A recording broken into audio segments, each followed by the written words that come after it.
Bienvenidos a este espacio de Canal 6 Televisión. Como siempre, les saluda Francis Martínez en este espacio de perfiles.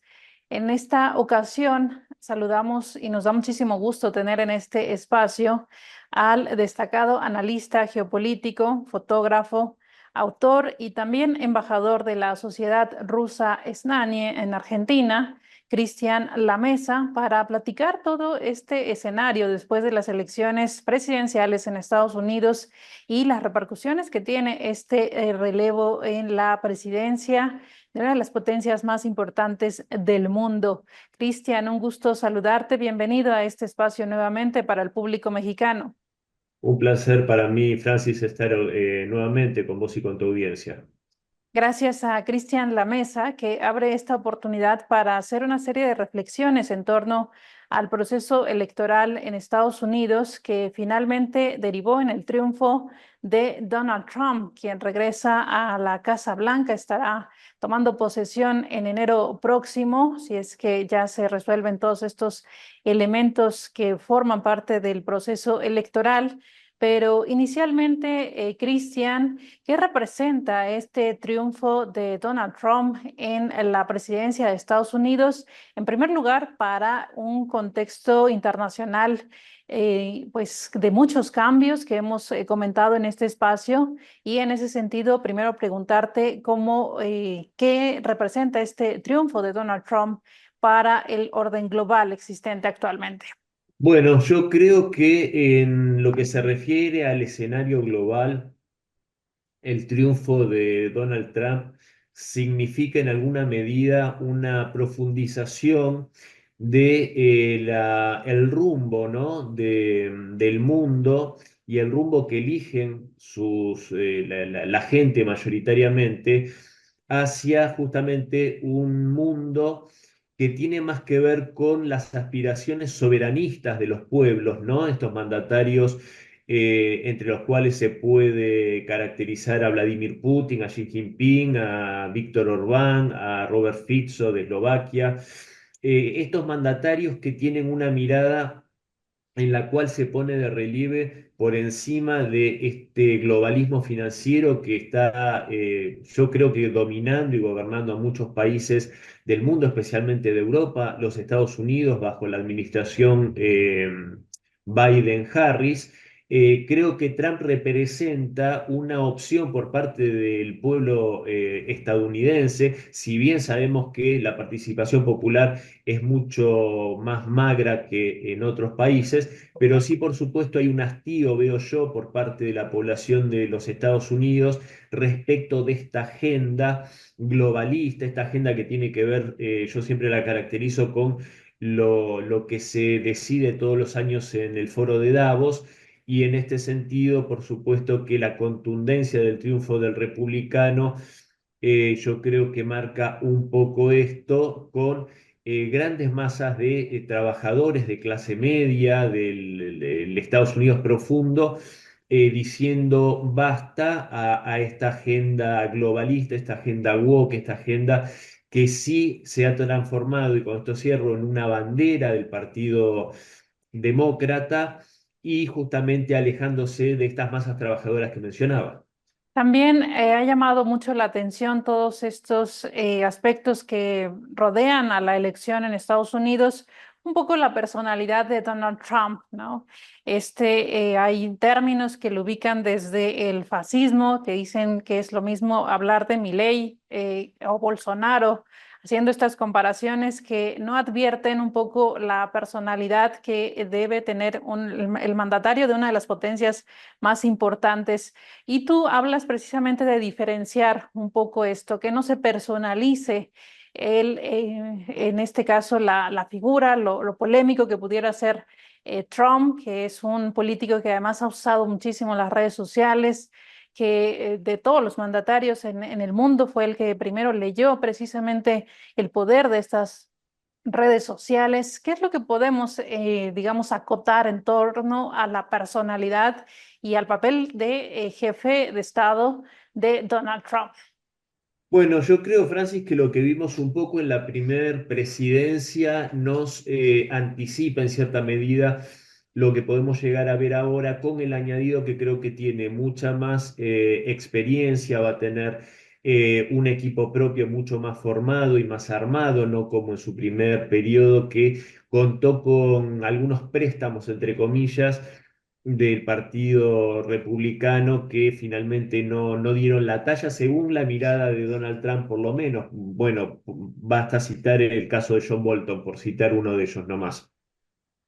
Esta caracterización de fascista, yo creo que en ese sentido, desgraciadamente vivimos en una época en la cual el lenguaje se utiliza muy a la ligera y puede gustarnos o no gustarnos Donald Trump, pero caracterizarlo como fascismo, si vamos a la terminología, lo que significó el fascismo italiano, la Carta del Laboro, etcétera, el periodo de Benito Mussolini, no creo que aplique demasiado, ni que hablar cuando se caracteriza a alguien como al pintor austríaco de bigotito ridículo, por no nombrarlo. Creo que ese tomar a la ligera términos no es del todo beneficioso como para caracterizar realmente. Yo creo que Donald Trump es un nacionalista, es un empresario, es un pragmático, es una persona con carácter muy fuerte, por supuesto, que no teme ir a la confrontación. Yo creo que en ese sentido sí es mucho más parecido este estilo al de Jair Bolsonaro. Por supuesto que con el de Javier Milei, en algún momento alguno de ellos se va a dar cuenta que no tiene nada que ver el uno con el otro, porque realmente las políticas que busca instrumentar Javier Milei en mi país no tienen absolutamente nada que ver con ese cariz nacionalista, industrialista y que busca mejoras, por lo menos en lo discursivo y en lo que fueron sus 2 primeros años de gobierno, mejoras de la clase trabajadora de los Estados Unidos. Milei es todo lo contrario. Y yo creo que en el estilo de gobierno perdón, de Donald Trump, incluso en lo que son sus relaciones a nivel internacional, cuando ha habido alguna confrontación, como cuando fue lo que terminó en la reunión con el líder norcoreano y Donald Trump, había habido una escalada, incluso una escalada verbal por parte de ambos, descalificándose mutuamente, y esto terminó después en una reunión en la cual se desescaló y se llegó a un entendimiento que pudo descomprimir la situación. Yo creo que lo que hace Donald Trump su estilo es escalar verbalmente con ese estilo que tiene totalmente histriónico y así como totalmente desembosado. Él escala para después desescalar. Yo creo que ese es su estilo, es un gran negociador, creo que gran parte de su carrera como empresario lo llevó al éxito ese talento como negociador. Entonces, en ese sentido, creo que un poco sí, sí va a seguir siendo este estilo. Creo que, por ejemplo, con China seguramente va a haber eh,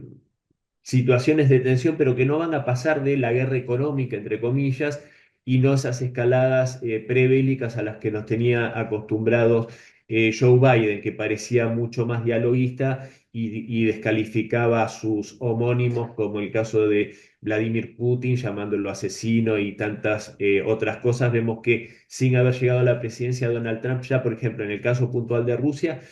ya se está desescalando y se están tendiendo puentes para solucionar esa situación tan desgraciada, ¿no? De esta guerra de la OTAN contra Rusia en Ucrania. Estamos platicando con Cristian Lamesa, él es analista geopolítico, fotógrafo y autor, y también uno de los conocedores más relevantes actualmente en torno a la relación de Rusia con Estados Unidos. En general, también esta política belicista que ha caracterizado a Estados Unidos es una de las grandes expectativas, particularmente en el tema de la operación especial de Rusia en Ucrania, que es uno de los primeros escenarios en términos de política exterior en donde se ve ya esta perspectiva de un cambio en la Casa Blanca. ¿Cómo ves tú precisamente pues esta nueva correlación? Será crucial, digamos, para el tema de la operación especial de Rusia en Ucrania. ¿Cómo puede influir precisamente esta nueva presidencia de Donald Trump? Ya de entrada te diría, Francis, que es auspicioso el poder nuevamente vislumbrar el diálogo entre los mandatarios de las dos principales potencias militares del mundo, que son Rusia y Estados Unidos. En ese sentido, pasar, como decía hace unos segundos, de los improperios que decía Biden en contra de la figura de Vladimir Putin, cosa que nunca se escuchó de los labios del jefe del Kremlin para con su homónimo estadounidense. Entonces, volver a tener la perspectiva de un entendimiento y de un diálogo ya es muy auspicioso. Recordemos que la crisis de los misiles en Cuba en la década del 60 nunca se rompió el diálogo entre Washington y Moscú, porque por supuesto si se rompe el diálogo, ¿cómo se puede negociar o desescalar? Entonces, en ese sentido, yo creo que, como también anticipó Donald Trump, y se lo dijo a Volodymyr Zelensky, vencer a Rusia es imposible, es una máquina bélica de primer orden, venció a Napoleón, venció a Hitler en diferentes periodos de la historia, y por supuesto no va a ser Zelensky el que quiebre esa voluntad de hierro del pueblo ruso. Yo creo que las perspectivas son hasta el 20 de enero, cuando ocupe formalmente el Salón Oval el presidente Trump. Hasta ese momento, por supuesto que las operaciones bélicas van a seguir adelante en el frente. Yo no descarto una mayor expansión hacia territorios que son de mayoría prorrusa, de habitantes prorrusos, como puede ser Odessa, Nikolayev y Kharkov en el norte, para llegar después, creo yo, a un entendimiento en el cual, por supuesto, y es de público conocimiento, que los territorios que ha conquistado y que ha liberado Rusia no van a volver a soberanía ucraniana. Creo que el presidente Trump así lo entiende.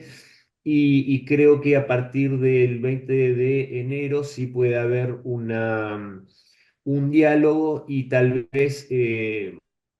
generarse algún tipo de mecanismo, ya sea armisticio, tratado de paz, etcétera,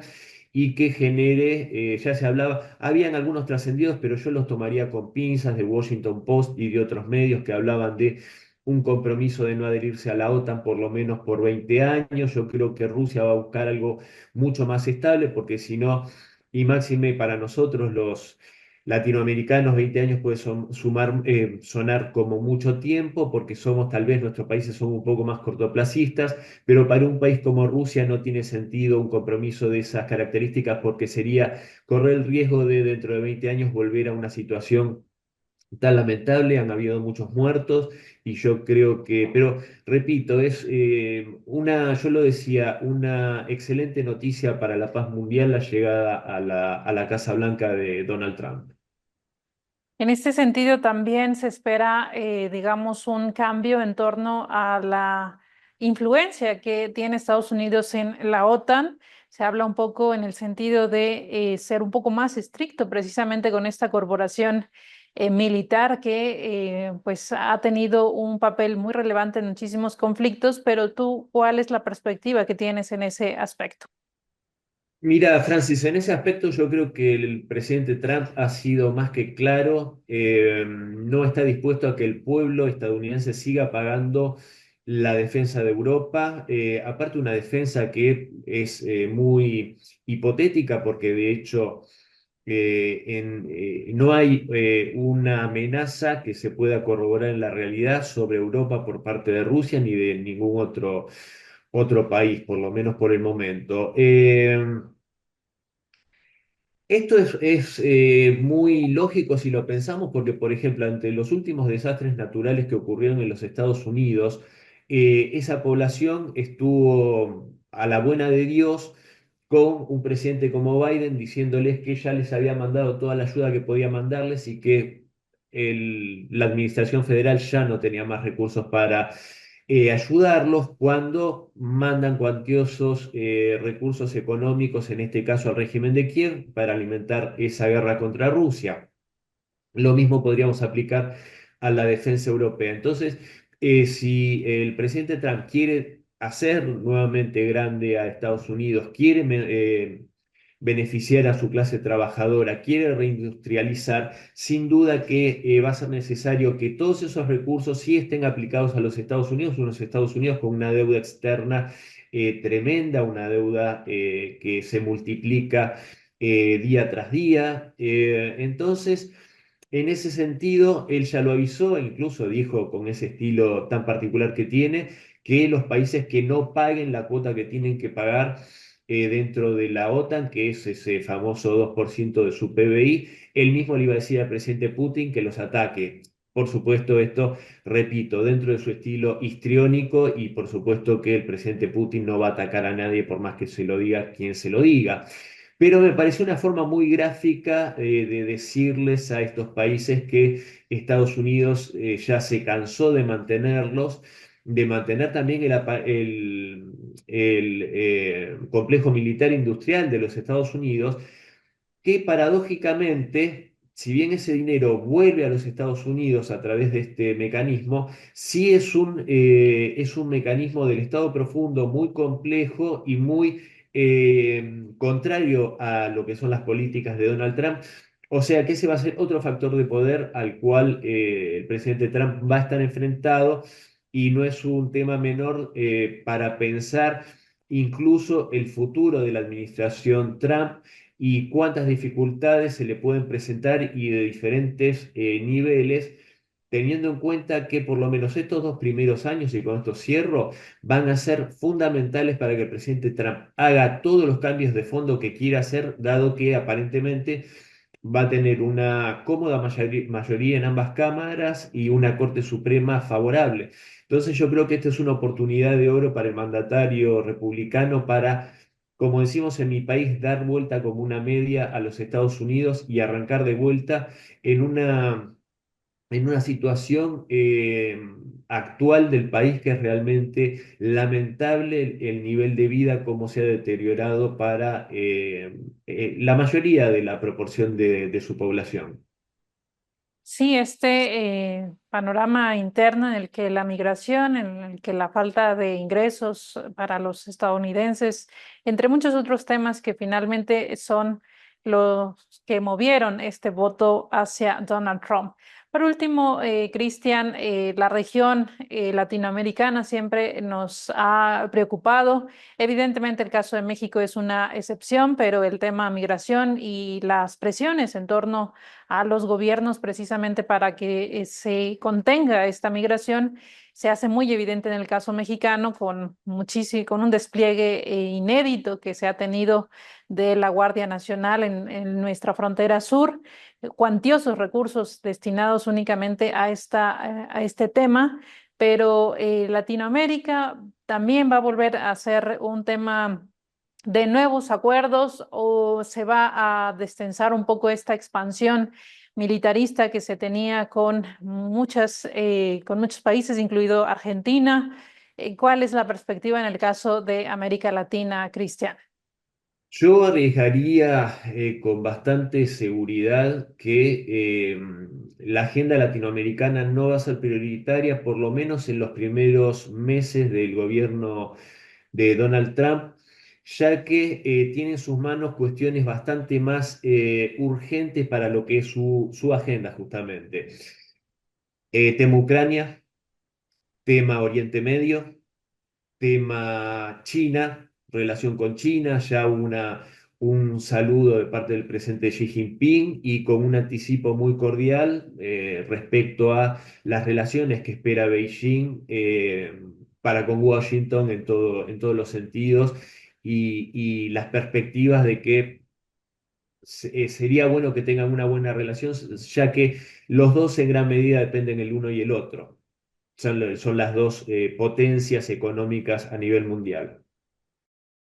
Y otro tema prioritario para la agenda del republicano, por supuesto, que es lo que hablábamos hace un momento, la situación interna del país norteamericano, que es caótica Y yo creo que, de vuelta, si en los primeros meses, el primer año de gobierno, la población no va sintiendo ya beneficios concretos, va a caer de vuelta en el desánimo en el que lo sumió Biden.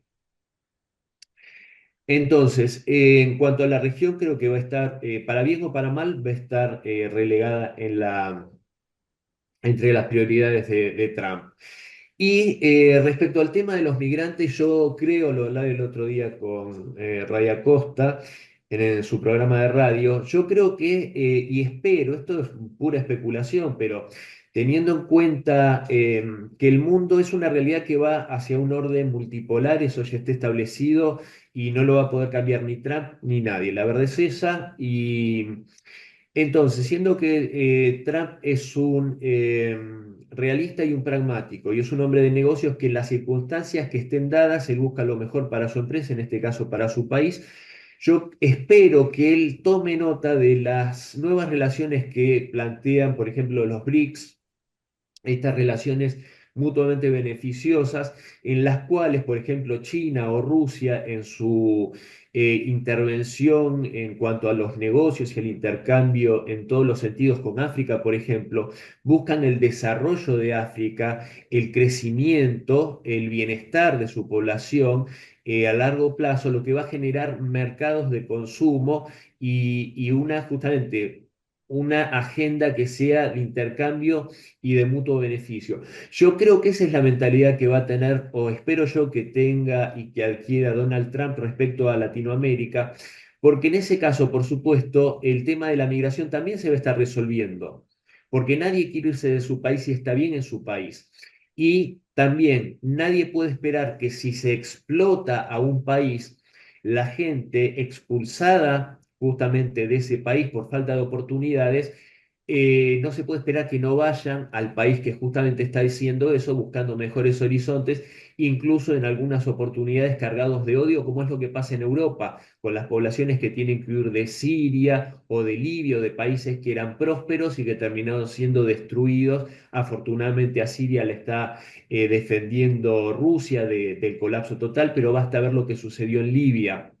un país que era próspero, desarrollado y avanzado dentro del mundo islámico y dentro de África, y fue destruido totalmente. ¿Cómo se va a esperar que esa gente no vaya después a Europa, uno de los hacedores de este desastre, e incluso abriguen odio y rencor para con el viejo continente? Entonces yo espero que en este mundo y con la mirada realista que tiene Donald Trump, entienda que la relación de Estados Unidos en este nuevo mundo multipolar debería ser muy distinta para con Latinoamérica, porque puede ser muy beneficioso para él. Pues con esa perspectiva nos vamos, Cristian. Esperamos hacer un nuevo análisis a partir de los primeros días del gobierno de Donald Trump, a partir de enero, y por supuesto seguir los acontecimientos en torno a lo que él vislumbra como su plan gubernamental. Te agradecemos muchísimo estos comentarios puntuales en torno a los diferentes temas, Cristian, abierto este espacio para el público mexicano y como siempre, muy agradecidos por tenerte en este espacio. El agradecido soy yo, Francis, como siempre, y cuando lo disponga siempre voy a estar a disposición de ustedes. Un gran abrazo. Gracias a Cristian Lamesa, él es analista geopolítico, fotógrafo, autor y también integrante de toda una serie de actividades encaminadas a entender la política mundial. También puede seguírsele en su canal de YouTube, La Verdadera Política con Cristian Lamesa. Nosotros los esperamos en otra emisión en este espacio de Canal 6 Televisión. Muchísimas gracias por su compañía.